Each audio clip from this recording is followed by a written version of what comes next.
President Trump's border czar, Tom Homan. Thank you so much for joining me this morning, sir. I do want to start with that ruling. The judge ordered the administration to stop making indiscriminate immigration arrests in the Los Angeles area and denying detainees right to legal counsel. She wrote that, quote, roving patrols without reasonable suspicion violate the Fourth Amendment to the Constitution, and denying access to lawyers violates the Fifth Amendment to the Constitution. Will the administration comply with this order? Look, we're going to litigate that order because I think the order's wrong. I mean, she's assuming that the officers don't have reasonable suspicion. You know, they don't need probable cause to briefly detain and question somebody. They just need reasonable suspicion, and that's based on many articulable facts. So unless she's in the officer's mind, I don't know how she make that, decision that, well, they're not using reasonable suspicion. How does she know that? I mean, every officer has to, bring articulable facts to raise reasonable suspicion, and then they can briefly detain. Well, I don't know how she knows that, but I don't think any federal judge can dictate immigration policy.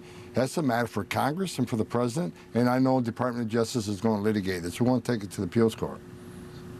Let's talk about that reasonable suspicion and what it actually means on the ground when it comes to ICE detaining people. You said in an interview this week that reasonable suspicion can be based on, quote, the location, their occupation, their physical appearance, their actions. What about an individual's physical appearance would give immigration agents, quote, reasonable suspicion that they might be in the U.S. illegally?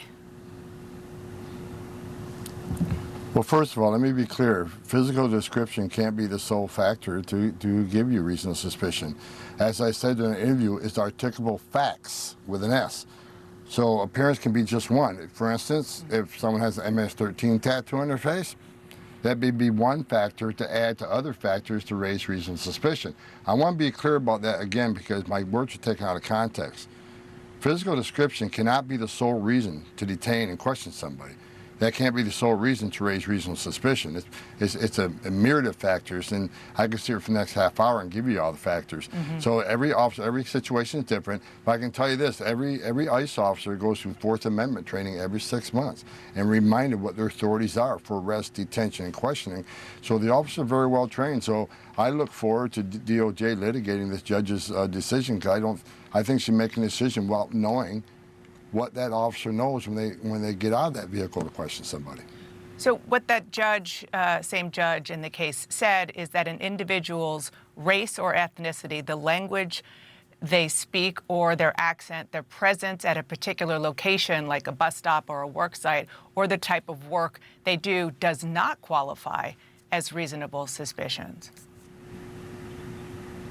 Well, like I said, these are factors that lead to reasonable suspicion. There's a myriad of factors. Every case is different.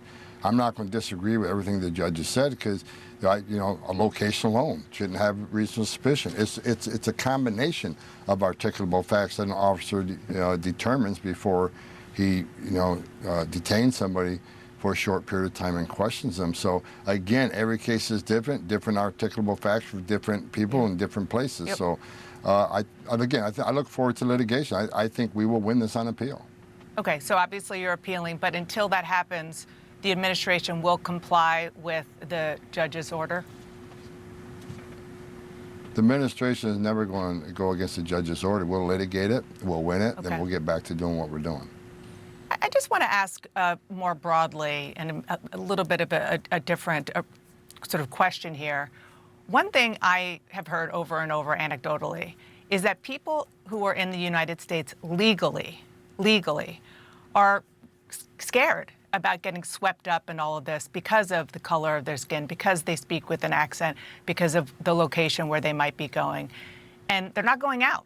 They don't want to be detained by mistake, have their kids or themselves traumatized. Are you comfortable with that? If they're in the country legally, they got no reason to be afraid. ICE is looking for those in the country legally, and we're still prioritizing public safety threats and national security threats. That's the priority. But like I said, we do have collateral arrests in many areas because we're out looking for those public safety threats. But we're going to enforce immigration law too. I mean, it's not okay to be in this country legally. It's not okay to enter this country legally. It's a crime. But legal aliens and U.S. citizens should not be afraid. that they're going to be swept up in a raid. We know who we're looking for, and that's what the agents are out there seeking. And they use a lot of information. Most of the operations we conduct are targeted enforcement operations. When we go out, we know exactly who we're looking for. Most likely we'll find them. Many times we have a criminal history and immigration history when we go out looking for that person. So if you're in the country illegally, you shouldn't fear ICE. What you should fear is the criminal aliens walking the communities in sanctuary cities. Well, but you just said that there are, quote, collateral arrests, and that is sparking fear in communities where people are again, scared to go out. So I guess my question is, do you have compassion for those people who are seeing what's going on, hearing you speak, seeing what's happening in their neighborhoods, shouldn't have any concern, but do just because of the reality of what they're saying? You know, Dana, the bottom line is, if you want less collateral arrests, and let us in the jail. I mean, we want to arrest a bad guy in the safety and security of a county jail, but sanctuary cities release him into the community, which means we got to go to the community and find him. And when we find that bad person, many times, whether it's at a work site or in the community, they're with other people in the United States illegally. And we're going to let ICE enforce the law, uphold the oath they took. We're not going to be like the last administration who told ICE, instructed ICE, you can't arrest somebody for simply being here illegally. They got to be convicted of a serious offense. That's not what the law says. Yeah. We're enforcing the law. But look, immigration enforcement, I'm going to be clear, immigration enforcement's always been emotional. It's always been controversial. I've been doing this since 1984. I get it. Mm-hmm. And I understand why people want to come to the greatest nation on earth. I get it. But we can't send a message to the whole world that it's okay to enter this country legally. Don't worry about it. Even though it's a crime, come and enter legally. And when you get an order of removal from a judge, you don't have to leave. You can become a fugitive, and we'll never look for you. Mm-hmm. We got to send a message to the whole world. There are consequences for breaking laws, and I think that's why one of the reasons we have the most secure border in history of this nation today. It's just not because we got boots on the ground on the border, not because we end in catch or release. A lot of it's consequences. You're watching what's happening. We're enforcing the immigration law, and I think that consequence has a lot to do with having the most secure border in history of this nation. Let's turn to the raids this week on two cannabis farms in California. ICE says more than 200 undocumented immigrants were detained. The United Farmers Workers Union says multiple workers were critically injured. One, 57-year-old Jaime Alanis Garcia, died after falling 30 feet from a greenhouse roof while fleeing ICE agents. That's according to his family.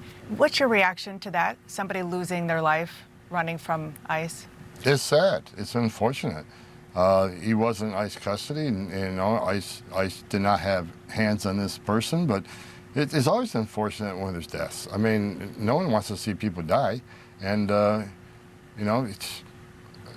they were doing the job. They were serving criminal arrest warrants. I mean, the criminal search warrants. And I see the media saying, well, it was an ICE raid. No, they were serving criminal search warrants as part of a criminal investigation involved with child trafficking, child labor. I think it was total 11 children that were found on that farm. And now they're being interviewed, forensics interviews, find out, are they victims of trafficking? If so, who is the subject of that trafficking? And let's hold some people accountable. So it's unfortunate when anybody dies. I do want to turn to what is going on in Florida, and that is what the administration, what you call Alligator Alcatraz, was visited by Democratic members of Congress yesterday. They were given limited access, and this, of course, is a new detention facility set up by Florida Governor Ron DeSantis. What these Congress people described was sweltering heat, bug infestations, meager meals.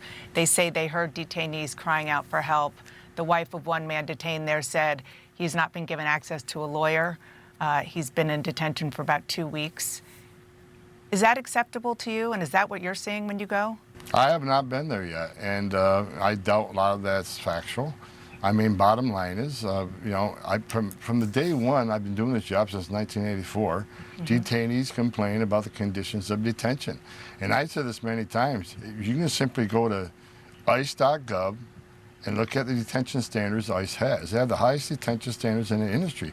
But these same congressmen are complaining about Alligator Alcatraz. You didn't see them complaining about under the Biden administration, people being held in a Border Patrol parking lot surrounded by a fence in the sweltering heat.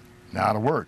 You didn't hear a word about 500,000 children being trafficked in the country and them not being able to locate 300,000. President Trump, this administration is finding thousands of those children. So, you know, they have a lot of anger under President Trump on how we're doing business, and they ignored 4 years of open borders, historic migrant death, historic Americans dying from fentanyl, historic numbers of women and children being sex trafficked, historic number of people on terrorist watch lists coming across the border. Silence. Silence. Because they're complicit because they didn't take the administration on and ask them to secure the border. You can't have strong national security in this country if we don't have border security. We got to know who's coming and what's coming and where it's coming from. But instead, they kept silent and they kept feeding the American people, we have a secure border, and we did not. Okay. Mr. Homan, I know you have to go to catch a plane. Thank you so much for being here this morning. I appreciate it.